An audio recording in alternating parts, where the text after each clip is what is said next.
California? Let KBLA Talk 1580 power your advertising dollars. Our omni-channel custom marketing solutions are specifically tailored to connect with your ideal target audience. We leverage audio, podcasts, streaming, digital, social media, and local activations to get your message out to the Black community. Get in touch with our advertising team today at advertising@kbla1580.com. That's advertising at kbla1580.com. KBLA 1580. We've got you Black.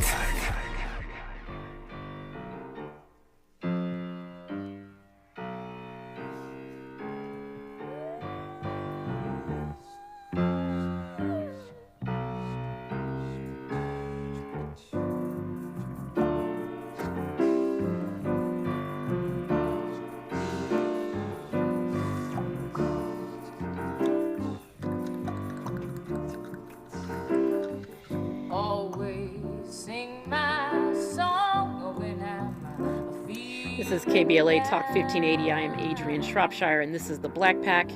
Every Friday, we are bringing you the experts and strategists and leaders and breaking down the information for the week. Make sure that you stay up with us by downloading the KBLA app or listen to us live or on demand on the app. And then follow me on Twitter at Adrianne Shrop and Black Pack at Vote Black Pack on Twitter and Instagram. So we have covered a lot today in terms of what we've seen, at least on the Republican, in terms of the Republican convention and the elevating of their vice president, their very dangerous vice presidential nominee. And I want to continue that conversation with Judith Brown-Dianis, who is the executive director of the Advancement Project Action Fund. And Judith, I also just want to say we've been playing all show. So for the last hour, we've been playing Sweet Honey in the Rock. And we lost Bernice Johnson Reagan earlier this week. And so I thought I would start out because we are in such a difficult moment in this country, and her voice and her music was a voice and music of inspiration. Music that carried us through, right? Music that helped us to find courage. And so I want to start us there, actually, before we jump into the crazy, and just get your thoughts on Bernice Johnson Reagan, her legacy, and what her music has meant to you. Oh, well, thank you. And yeah, I'm, sitting with the loss of Bernice Johnson Reagan because her music captured the soul of Black folks and the struggle and the victories and the commitment and the fight in us. And, I think about one of the songs that really is one of those songs that every time a Black man is killed by the police, I go to one of her songs, which is Ella's song, Ella's song. Right? And I always think about, starting off, we who believe in freedom cannot rest. We who believe in freedom cannot rest until it comes. Right. And it's, her music has been a rallying cry for so many of us about the road forward and the level of commitment that we have to have to our own freedom and liberation. Right. Yeah. And it is a truism, right? We who believe in freedom cannot rest. That's right. It is what it is, right? It is our legacy to advance our community, and that music, inspired us and continues to inspire us, and will continue to inspire, right? That's right. Because it really is the soul. It's timeless music, right? It's timeless music. Like the lyrics still live with us, right? It is not something that's like, oh, that was music that that doesn't ring true to me, right? Right. It is timeless. Yeah. Okay. So I want to get in. I'm going to ask you. So I know that you were watching the Republican National Convention, and I know that you were right because we got a group chat. Right. I'm like, girl. So they talked about pivoting to, I don't know, a unifying message, right? They talked about, they were going to try and soften their tone, that, that they needed to, that they, I apparently want to reach out to more people. They had, for them, what they could muster of diversity, right? On their stage, right? They had Amber Rose, who, I think struggles with identity. In the same way, Andy, my producer, said, in the same way that J.D. Vance does, right? Struggling with his Appalachia identity. But they sort of, they sort of put themselves out there on day one, saying, like, this is gonna be a softer tone, Republican Party. This is gonna be, we're gonna put out a unifying message. And so, did they? I mean, at first, I like, one thing is, just because you're yelling doesn't mean it's a softer tone, right? You're not yelling, right? Right. Because, like, Trump wasn't yelling last night, right? And so, but that doesn't mean it's a softer tone. Right. And I think that, no, it didn't happen, right? Because their message was still racist, homophobic, all of the things, right, that make them who they are and make us know that there is a fascist wing within that party. It clearly came out, and it came out of like everybody, right? And like, to think that they think, oh well, we're bringing in Black people because what we're going to do is go to an old playbook of ours, which is to use immigrants as a wedge, right, for Black people, because he doubled down on the Black jobs thing last night, right? And he don't pay attention to Black Twitter. Apparently, he ain't really looking. Right, that's what I was like, dude, you should have gave that up, because there was people analyzed that and they pushed back on you, and you were wrong for saying that the first time. Right, the first time. But clearly he's got a hollow ear, because he also used Hannibal Lecter again. Right. It's not the first time that he has used them. So I think, so they would sprinkle in things that they think are like, are placating Black people and being unifying, but it just like shows that they just don't get it. They don't get it. They just don't get it. They don't get it. We're going to have more of this conversation when we come forward with the Black Pack and our guest, Judith Brown-Dianis from the Advancement Project. You're part of the Black Pack with Adrianne Shropshire on KBLA Talk 1580.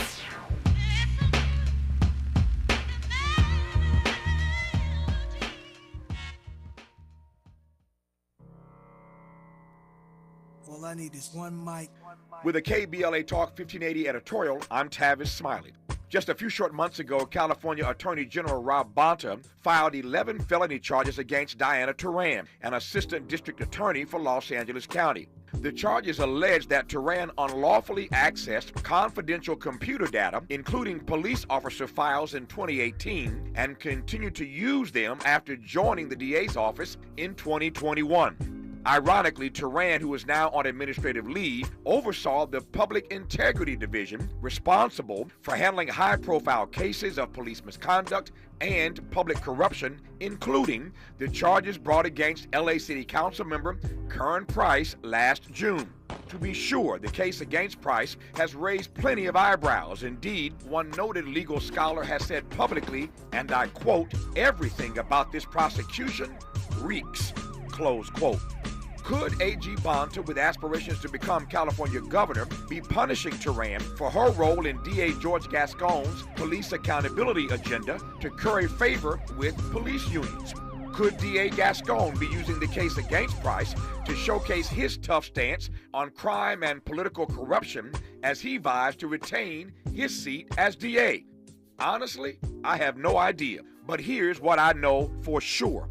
Curran Price has been elected and re-elected by thousands of voters, mostly black and brown, who stand to be further disenfranchised if this matter is not handled correctly, which is why it matters to us at KBLA Talk 1580.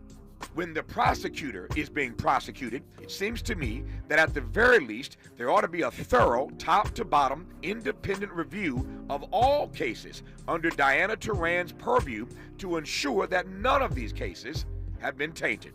Justice and fundamental fairness demand no less, if public trust truly matters.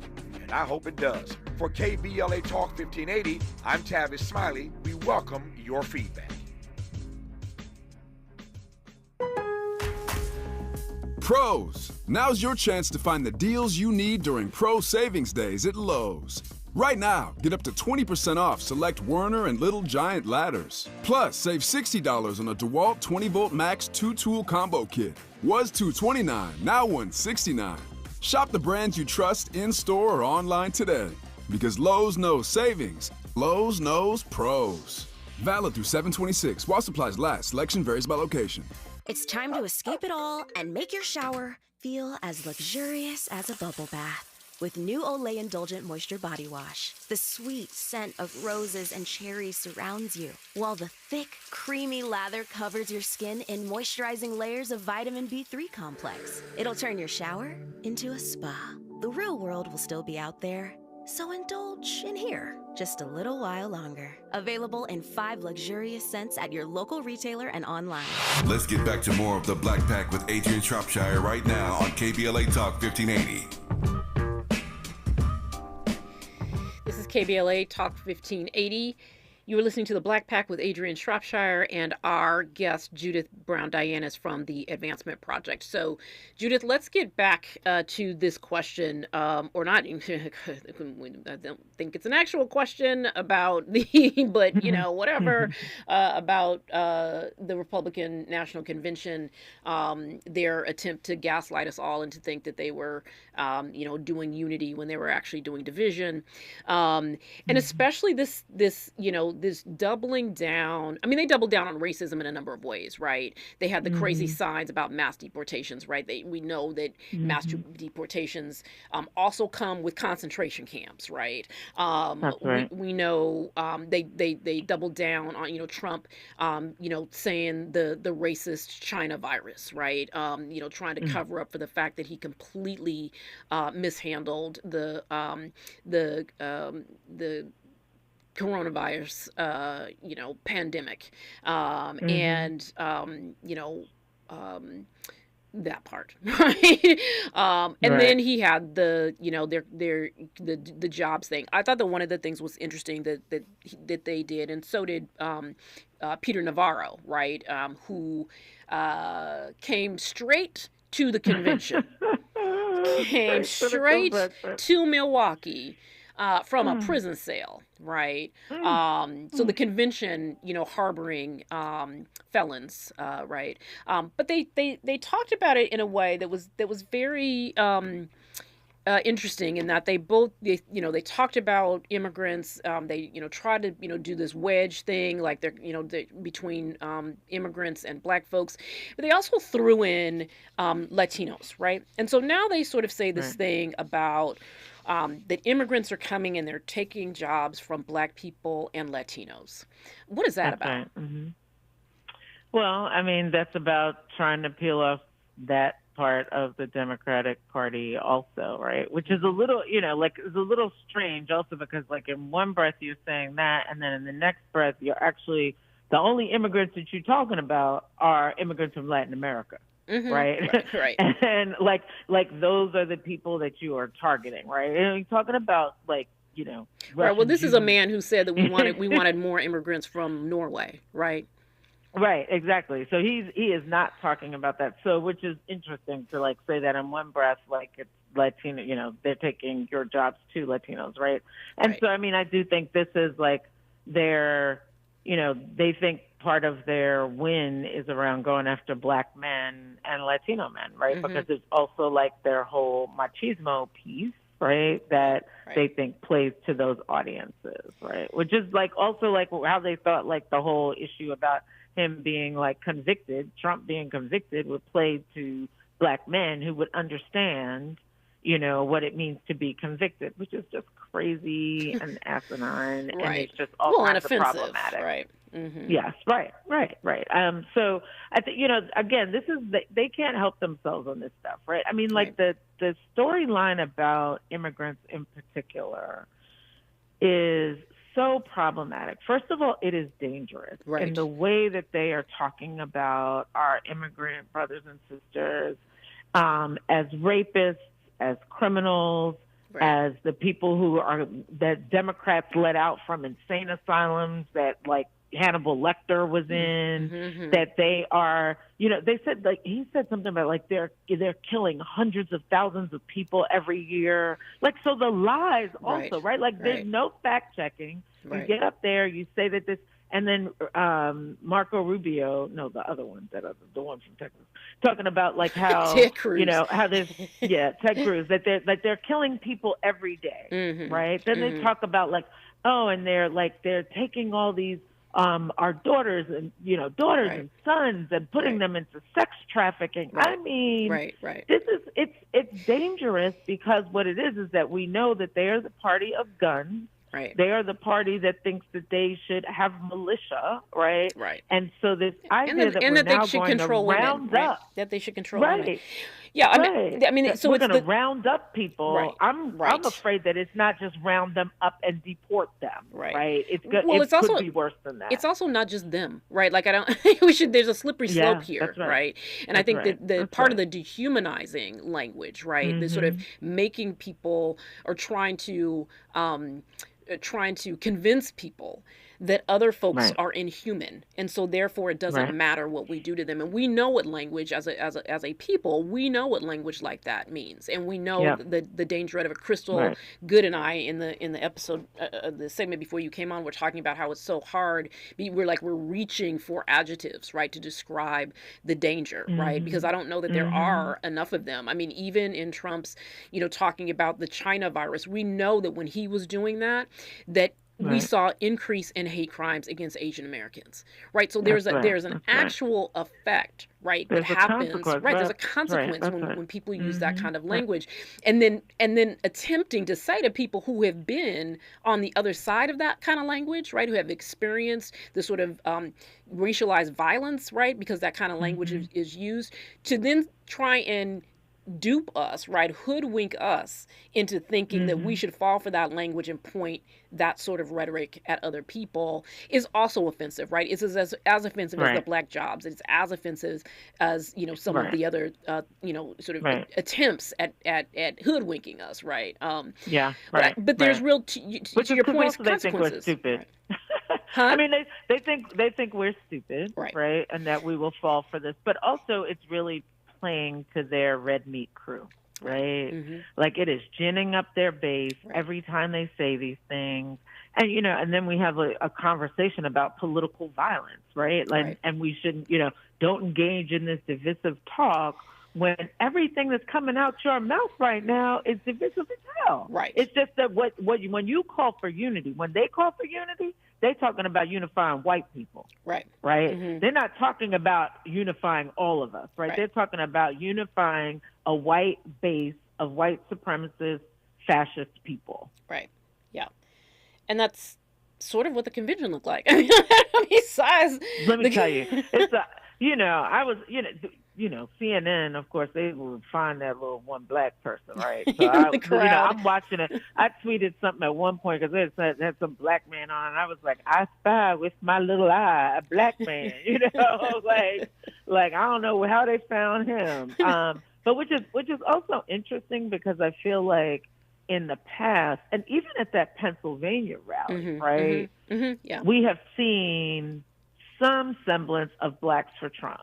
Right. Even if they're people that they're paying, right? Like now they're like not even paying them. Y'all don't show up, we don't care. We actually don't need y'all in the picture because we ain't about y'all anyway. So it's really interesting to see that kind of like fallout, that you don't see that as a visible sign any longer. Well, that's that's an interesting point, and it's also interesting when you think about what was the apprentice for vice presidential nominee, right?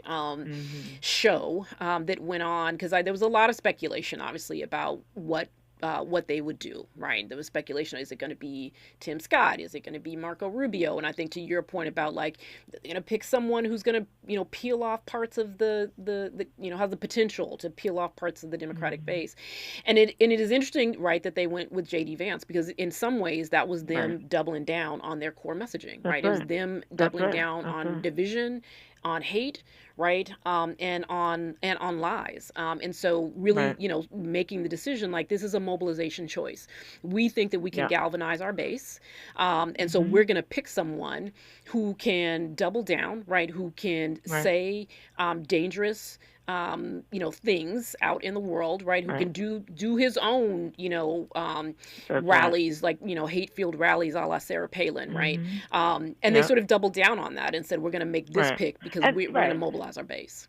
Right, we're going to mobilize our base, and by the way, we really don't care about Black and Latino people, right? So we ain't trying to go that far. Like that symbol, we don't even need that symbolism, because actually that symbolism might actually confuse the white supremacists that we need on our side, right? And so we ain't going. That's a bridge too far, because also we still going to get those two people are still going to be supporting us and stumping for us. Right. So why would we need to really give them that level of power within the the MAGA party, right? When we know that they're going to do what we need them to do anyway. That's right.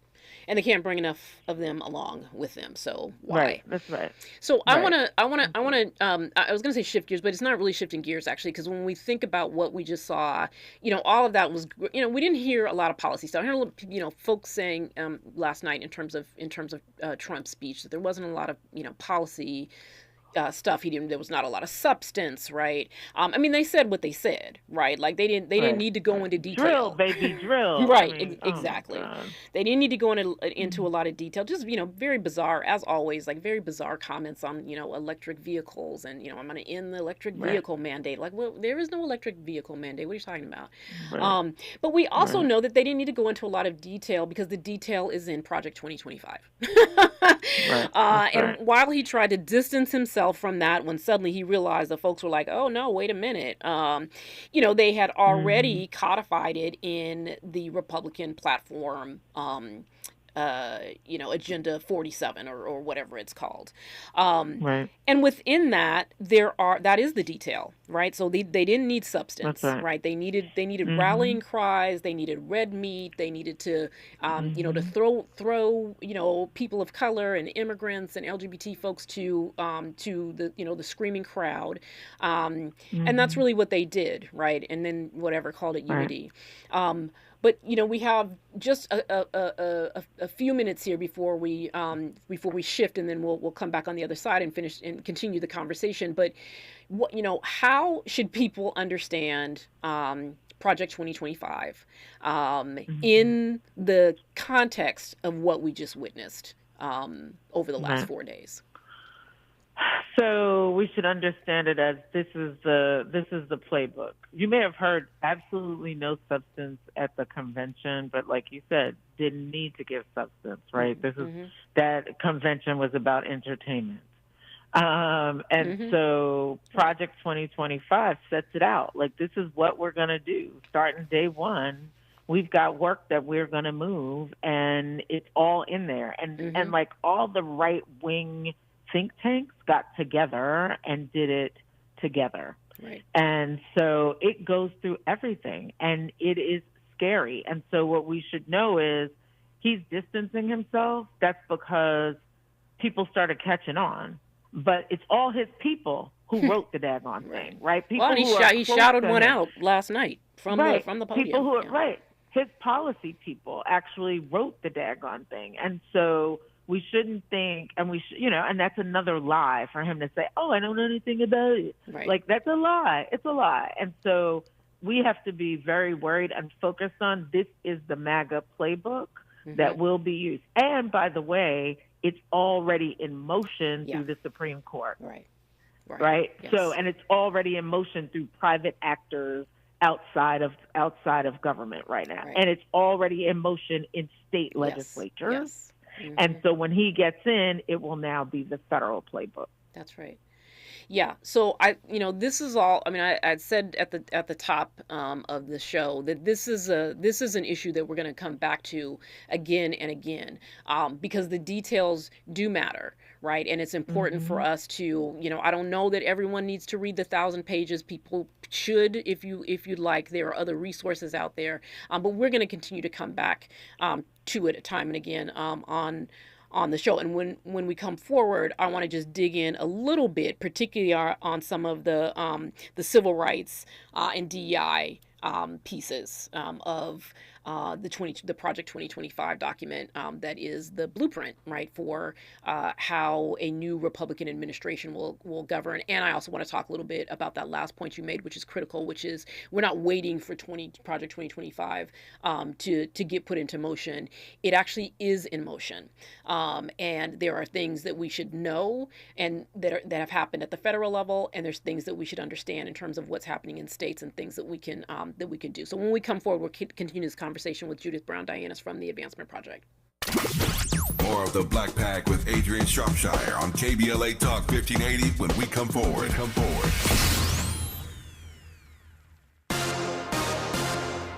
I'm Doug Davis with the latest from the Black Information Network. A global IT outage is hitting industries across the planet. Airlines, hospitals, banks, and shops are struggling to get back online. The outage was caused by a Windows update overnight by cybersecurity company CrowdStrike. Microsoft says it's aware of the event and is working with companies to get them back online. Income inequality among the country's largest cities is highest in Atlanta, Georgia. That's according to a report from Go Banking Rates. The lowest income came in at an average of just over $11,000, while the top end earned nearly $325,000. The area's median income is just under $78,000. Netflix is getting rid of its cheapest ad-free plan. The $11.99 a month basic plan is being phased out, and the company has already stopped accepting new sign-ups. And that is the latest. I'm Doug Davis from the Black Information Network and BINnews.com. Taking a look at your drive over in the OC area with a SIG alert that has now been issued over in Santa Ana on the 5 South at Main Street Broadway interchange. Crash is now blocking the carpool in 2 left lanes with a backup that still runs heavy from Disneyland Drive, Ball Road interchange under 10 minutes. 35 minutes of the heavy traffic flow continues from Anaheim Hills 91 East after Ware Canyon Road, Yorba Linda Boulevard interchange as an accident remains under that shoulder. And a SIG alert back into Hunga has now been issued as a brush fire only has the left lane open on the 210 East at Latuna Canyon Road with over an hour running stop from Osborne Street. Hi, I'm Kyle at Blindster.com. At Blindster, we offer custom-made faux wood and real wood blinds and shutters, cellular shades, Roman shades, bamboo shades, exterior shades, and more, all at factory direct prices. Don't pay too much for new blinds. Go to Blindster.com. This is the KBLA Sports Minute with Ray Richardson. Happy birthday wishes to Rachel Robinson, the wife of baseball legend Jackie Robinson. Mrs. Robinson turned 102 today. Her legacy is just as strong as Jackie's. Since Jackie's death in 1972, Mrs. Robinson has kept the Jackie Robinson Foundation afloat and provided countless educational and training opportunities for youth around the country. She and Jackie were married 26 years. She was right by Jackie's side when he signed a contract with the Brooklyn Dodgers in 1947 and became Major League Baseball's first black player. The Dodgers and Angels are back in action today after the All-Star break. The Dodgers are at home tonight against Boston. The Angels are in Oakland. The Angels begin the second half of the season with a 3-game winning streak. Tomorrow night at 7 here on KBLA, join me and my co-host Neil Scarborough for Out of Bounds. You can join the conversation at 1-800-920-1580. No debates, no speculation, just the info you need. That's your KBLA Sports Minute. I'm Ray Richardson on KBLA Talk 1580. KBLA Talk 1580 is the fastest growing talk radio station in Southern California, home to 50,000 watts and an audience reach of 12 million listeners. KBLA Talk 1580 is a pioneer for black audio content, including our groundbreaking $2 million climate justice campaign and the most loyal, influential audience. According to an independent research study by the polling firm Rhetoric, for the second consecutive year, KBLA Talk 1580 is the most trustworthy, reliable, and credible news source for Black audiences and beyond in Southern California. Let KBLA Talk 1580 power your advertising dollars. Our omni-channel custom marketing solutions are specifically tailored to connect with your ideal target audience. We leverage audio, podcasts, streaming, digital, social media, and local activations to get your message out to the Black community. Get in touch with our advertising team today at advertising@kbla1580.com. That's advertising at kbla1580.com. KBLA 1580. We've got you Black. Climate justice, climate equity, climate resilience. By any other name, we demand environmental justice in 2024 and beyond. We're KBLA Talk 1580, and we don't black down. We ask seniors how to prevent Medicare scams. My best advice, if you get a phone call, do not talk to the person.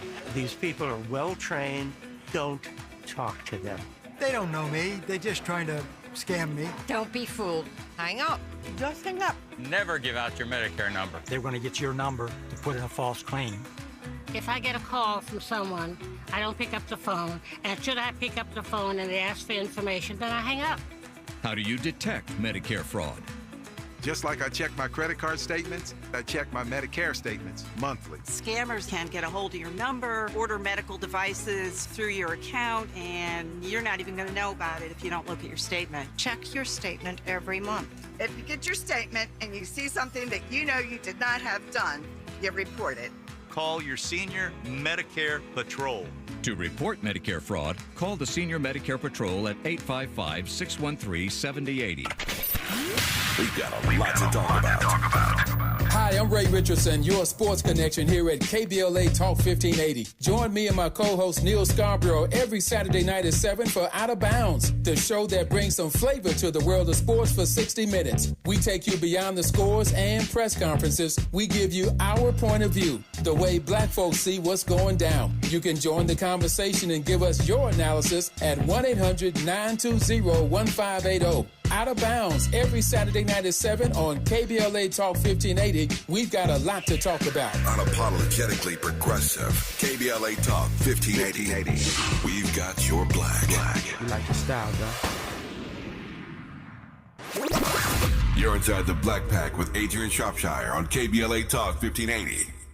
We who believe in freedom cannot rest. We who believe in freedom cannot rest until it comes. We who believe in freedom. This is the Black Pack. We're listening to KBLA Talk 1580. I'm Adrianne Shropshire, and joined this afternoon by Judith Brown-Dianis from the Advancement Project Action Fund, and just wanted to get that song in there for you, Judith. It is one of those songs that when you hear it, it almost just breaks you. It's like, wow. But let's come back to this conversation about the danger of Project 2025, and specifically, we know that there are different things, right? Different pieces of this sort of remaking the federal government in the image of MAGA that it attempts to do. And so we know that there's, a focus on the administrative state, right? Which we saw the Supreme Court, sort of push the first domino on. We know that there's a whole host of everything that you can imagine about how our government functions, how it works on behalf of the people, right? The education department, right? Eliminating the education department. Well, for what? Who is gonna be affected and impacted by the elimination of public school, right?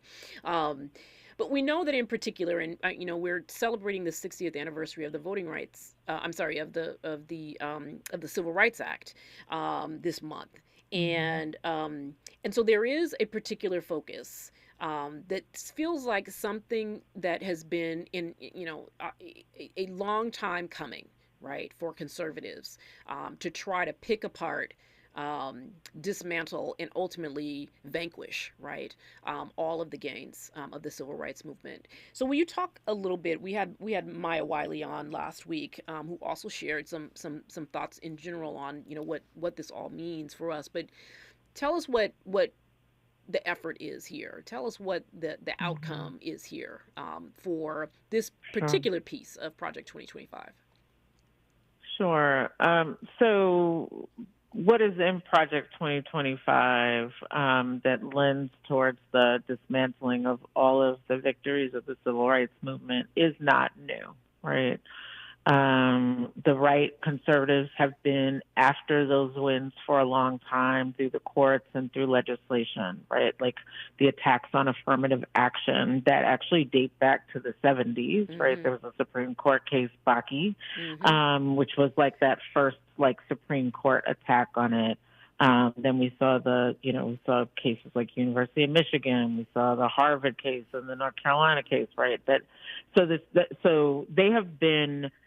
What they did was that they have co-opted the language of the civil rights movement, right? When we talk about, that people should be judged on the content of their character and not their race, they have co-opted that and said, yes, we agree with you. We need a colorblind society, right? Which to them also means that all of the remedies, right, that we use and the solutions to racial discrimination for them, we should not have in place. Right. Because we should be colorblind. Shouldn't do anything about these problems. And so we have to see this as connect the dots, right? You get rid of African American history, so then you don't know what the past was, so then you don't have to worry about a solution and a remedy for it, right? Because we don't even know about that discrimination, and then we take all the DEI stuff out because why do we need that? Because there's never been a history of discrimination. I just want to put a pin in the thing that you said about Black history classes, right? About Black American history classes, because that's I want to put a pin in it because it was an important point, right? That I think sometimes things get lost in the complexity of all of this. That yes, the way that this has been talked about a lot is you remove those classes because they don't want their kids being uncomfortable, and there's certainly a dimension of this that is about building empathy. Right, that is about trying to make sure that we're not creating spaces where empathy might be built between different communities, right? Between different children. I always talk about during the summer of uprisings around police killings in 2020. I always talk about my kids' experience in school, right, where over the course of how many ever years that was when we had a different Black man or Black child killed by the police, the way that impacted the white kids that my kids went to school with, and it impacted them because my kids would not allow them to look away. Right? They made their white friends pay attention, right? They made their white friends understand what happened. Right. And so there's a dimension of which is a trip because I remember watching Roots when it was first out, that first time. That's how old I am. And a little white girl in my class in public school coming up to me and saying, she was the only one that did it, and said, I am sorry for what my people did to your people. Right. They don't want that to happen. Right. But that's there's the sort of creating empathy. And so that's one dimension of it. But there is a deeper structural issue that you are lifting up, which is about if we don't talk about what happened, then we don't actually have to come up with remedies, right? To address discrimination. We don't have to come up with that. And so that's where we get to talking about the structural piece. I'm sorry, I cut you off. Right. And that's why, and then we also don't have to have a conversation about reparations, right? Because what are we, why are we giving you anything? Because actually you all were better off for working on those plantations. So why would we give you something for it? Right. So I think, so that's kind of what we have to see as being part of this move is that it's not new, right? But what what they've done over time is both push this through the courts, pushed it through state legislatures. So you see in Florida where you have Ron DeSantis with his anti-woke campaign and anti-woke law. Also banning DEI. You have North Carolina, where the Board of Governors has banned DEI at the universities in North Carolina. And so we're seeing it at the state level. What Project 2025 will do is that it will take it to the federal level. And I think it's important to understand that, and this is why I'm glad you're having these discussions, because it's one thing to say, oh, the Department of Education will be gone. Most people don't even won't even care about that. I don't even know what the U.S. Department of Education does, right? So the thing we have to think about is that the federal government has always played, well, not always, but, since the Civil Rights Movement and during the Civil Rights Movement, played an incredibly important role in protecting civil rights, protecting Black protesters, and protecting and enforcing the Constitution around civil rights. And so the Department of Education, for example, has an Office for Civil Rights. That is the place where you can go file a complaint because of discrimination on the basis of race, gender, national origin, LGBTQ, et cetera. And so that won't exist any longer. Right? And so all of the agencies, they'll take that down. There will be no Office for Civil Rights. The other thing we have to understand is that the Department of Justice, what they plan to do with the Department of Justice is the Department of Justice will be used in the way that they are bringing all these outside lawsuits by this guy, Ed Blum, who brought that case against the Fearless Fund and brought the affirmative action case. They won't need to do it as private parties. It will now be the Department of Justice that will take up the mantelpiece to be able to sue schools that still have affirmative action plans or schools that still have DEI programs. They're going to be doing what we call reverse discrimination lawsuits, saying that white people are aggrieved. All right. Hold on to that energy. When we come forward, we're going to continue this conversation with Judith Brown-Dianis. You're part of the Black Pack with Adrianne Shropshire on KBLA Talk 1580.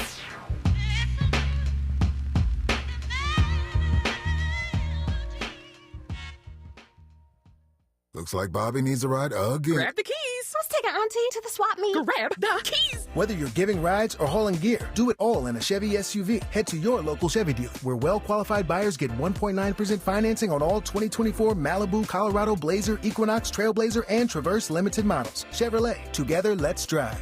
1.9% APR for 36 months. Monthly payment is $28.60 for every $1,000 you finance. Example down payment 15.8% must finance with GM Financial. Some customers may not qualify. Not available with lease and some other offers. Take new retail delivery by 7/1/24. In California, the use of man-made stone is causing workers to get silicosis. Silicosis is a fatal disease caused by breathing in silica dust from cutting, polishing, or grinding man-made stone. To prevent silicosis, employers must provide their workers proper equipment, including water systems and NIOSH-approved respirators. Stop dusty and deadly practices. Learn more at worksafewithsilica.org. This is a message from Cal OSHA.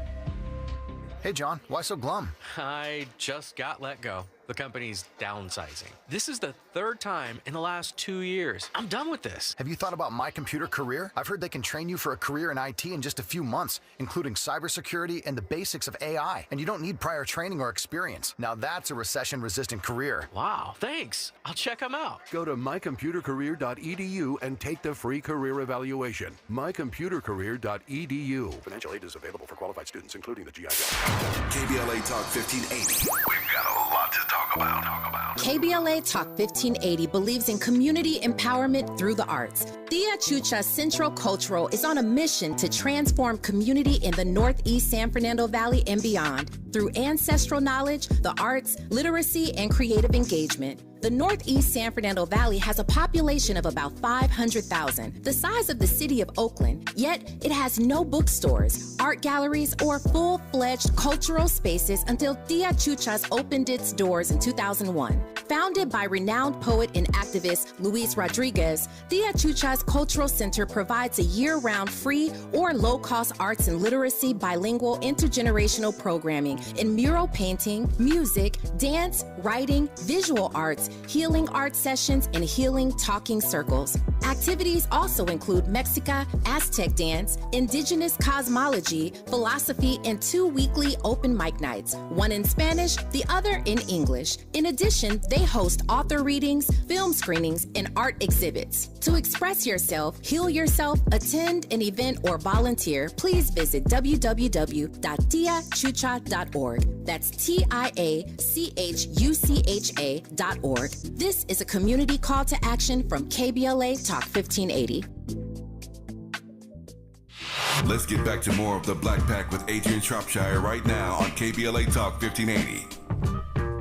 You are listening to the Black Pack at KBLA Talk 1580. I'm Adrianne Shropshire, and happy to be joined back here once again with Judith Brown Dianis. So, Judith, I want to say just at the top, because in the comments in the live chat on YouTube, someone commented and say, can you just say their names? And I want to just acknowledge that when we're talking about Project 2025, we're talking about the Heritage Foundation that sort of led on this. But the point that you made, Judith, is that it was a whole bunch of other conservative think tanks as well who contributed to this, and that we know that what's happening through the courts, the justices that we saw rammed down the throat of the Senate, et cetera, and also when we think about the federal judges that were appointed under Trump, are also wreaking havoc, throughout the federal bench, are the result of the Federalist Society. So there are names behind these, and we are talking about this as a complex, set of things that are tied together, right? But there are actually names of organizations and even individuals, right? Who are responsible for this. I had mentioned Ed Blum, and Ed Blum is the CEO of the American Alliance for Equal Rights. They always use the names in a way that's, so.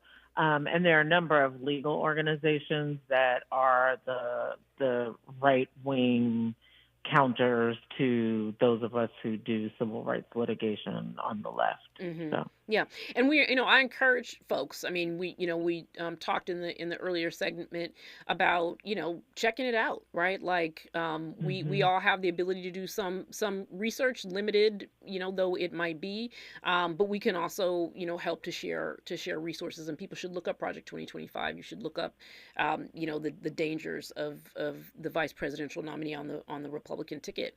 But we encourage people to do your own research, right? It's all right there, and in plain, very plain English. But just going back to where we left off, Judith, in the prior conversation about the ways that sometimes it's hard to see the insidiousness of some of the proposals, because it looks like one thing, but there's actually other stuff underneath it. Right. Yeah. So I think the other thing that folks should understand is beyond kind of like getting rid of the federal enforcement of civil rights, which, people know, like Bobby Kennedy was known to be an AG that, that really was doing great work around civil rights enforcement, right? Like we won't have that, right, at the Department of Justice, nor will we have it at the agencies. The other thing is that Project 2025 calls for getting rid of all DEI programs in the federal government. And that is important because one of the things that President Biden did, actually on his first day in office, President Biden signed an executive order that was called Advancing Racial Equity and Support for Underserved Communities through the federal government. He then, in 23, signed another one. And what he was doing was saying that within the federal government, we have policies that exacerbate racial discrimination and poverty. And that what we are going to do is that we are across every agency. I want you to come up with a plan to advance racial equity. And so you can go on their website, whitehouse.gov/equity, and you can look at, they list every agency and what their program is, and what they have been doing on racial equity, because people are always like, oh, President Biden ain't doing nothing for Black people. Well, you need to go to this page and see that, right?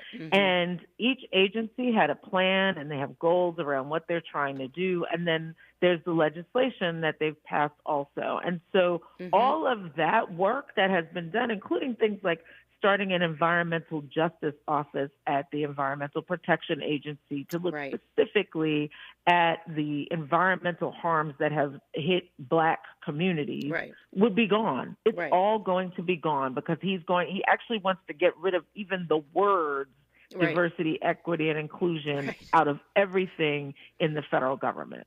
So any trainings that they do, they won't be able to do that any longer. So and this piece about what President Biden has done under this executive order is critically important, because all of those plans will be taken down, will be dismantled, and we will not see that kind of work happening in the federal government. Right.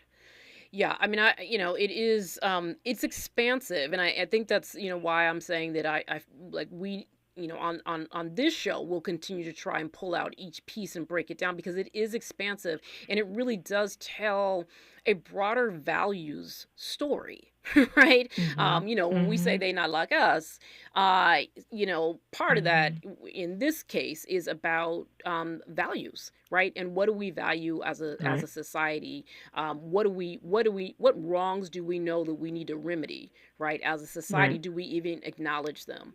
And what do we then what do we do about them? And I think that is, that this is essentially saying we no longer hold those values that ushered in civil rights, right? And because we don't hold those values of equity and fairness, right, and inclusion, right, we're gonna eliminate it, right? We're gonna eliminate those things. That's right. And so, this is. I mean, it just, to me, I was just in St. Louis, and I was speaking at a conference that was across the street from the courthouse where the Dred Scott case was filed.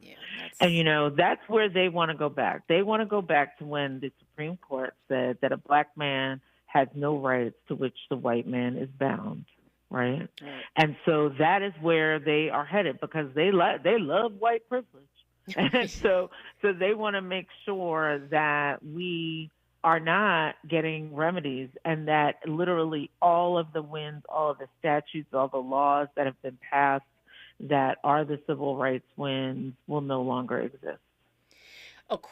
And I think the other point is that this is saying that everything that we've been talking about for a number of years now, right? The policies, and we talk about the banning books, and the removal of Black history classes. We talk about those things that have happened in individual states. And we know that the states are sort of advancing this stuff, right? Like, so we said Project 2025 is already happening. States are advancing, right? Pieces of this already. But this will make everything federal. And I think that is that's critical in the same way that we talk about, reproductive rights, right? And when you have a federal abortion ban, or you start to restrict other kinds of reproductive rights, whether it's IVF or it's contraception at the federal level, then that means that your little blue state, right, that you feel like you might be safe in, you actually are not, because the federal government is actually, superseding the laws of your state, and that's critical, because some of us live in states where that are actually progressive, right, and that means something, right, in terms of how we will fare, right. We will in fact be like the rest, the parts of the country that we point to right now and say, look at them, look how backwards they are. But the implementation of this, we're going to be one big old Florida.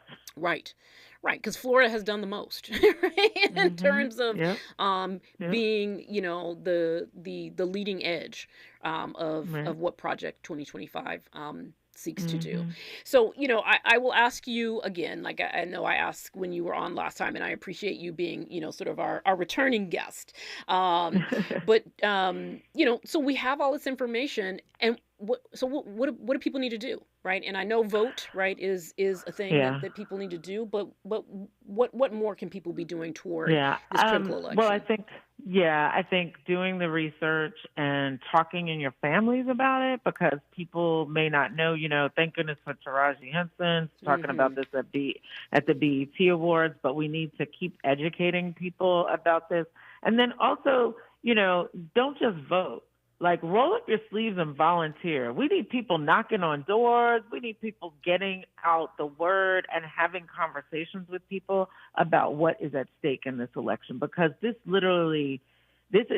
like do or die. This is really like, people think, oh, well, we had Trump before. No, this is going to be a different Trump, y'all. A different Trump with a real plan that was pushed by people who are evil doers doing evil. And so we've got to be really ready to roll up our sleeves and do all that we can. Yeah. So this is not, we're not going for America the final season here, right? Like, this is, this is we are continuing these episodes on down the road. So I want to, as always, just thank you, not just for coming on the show and sharing your wisdom, but for the work that you all do at the Advancement Project in securing our elections and making sure that issues that matter to our community are front and center, in doing the litigation work to protect us.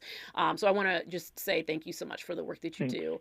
And we will see you all, or you all will hear from us next Friday from 4 to 6 here on KBLA Talk 1580. Stay tuned. Keep it right here for the Raw Report coming up next. On to me, we who believe in freedom and that freedom. Sing it with us, come on. We who believe in freedom and that freedom. KBLA 1580 Santa Monica. I'm Doug Davis, and here's the latest from the Black Information Network. A new report says Barack Obama is telling his allies